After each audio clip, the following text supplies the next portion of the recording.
வணக்கம் மங்கிர் உலகம். நான் உங்கள் சரசா சங்கர். நான் நல்லா இருக்கேன்ப்பா. நீங்களாம் நல்லா இருக்கீங்களா? இப்போ நாம் இருக்கிறது விவேகானந்தர் பாறை. அதில் அவர் கட்டிருக்க அந்த மணி மண்டபம். அந்த பாறை மேலே 1892 அவர் உட்காந்து தியானம் பண்ணிட்டு இருந்தாராம். அந்த பாறை மேலே அவருக்கு நினைவு சின்னமாக விவேகானந்தர் மண்டபம் அமைச்சிருக்காங்க. உள்ளே அவர் உட்காந்த பாறை மேலே அவருடைய பாதம் வச்சு அதுக்கு பூ போட்டிருக்காங்க. அவரோட சிலை வச்சு ஒரு கோவில் மாதிரியே வழிபடுறாங்க.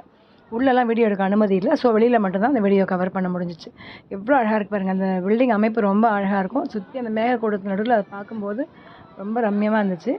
இப்போ அந்த விவேகானந்தர் பாறையிலேருந்து நம்ம பார்க்குறது திருவள்ளுவர் சிலையோட வியூ. இப்போ இதில் கீழே இறங்கி போனோன்னா அந்த கண்ணாடி பாலம் மிரர் பிரிட்ஜ் வழியாக அந்த திருவள்ளுவர் சிலையை நம்ம போகலாம். அது புதுசாக பண்ணியிருக்காங்க. இப்போது அவரையுமே க்ளோஸ்அப்பில் ஜூம் பண்ணி எடுத்தேன். அந்த மேகத்துக்கு நடுவில் அவரோட அந்த உயரம் பார்க்கறதுக்கு பிரம்மாண்டமாக இருந்தது. இன்னும் கிட்டக்கு போய் பார்த்தா இன்னும் சூப்பராக இருக்கும். அந்த வீடியோ நான் உங்களுக்கு போடுறேன். இந்த வீடியோ பிடிச்ச லைக் பண்ணுங்கள், ஷேர் பண்ணுங்கள், சப்ஸ்கிரைப் பண்ணுங்கள். இந்நாள் இனி நாளாகட்டும்.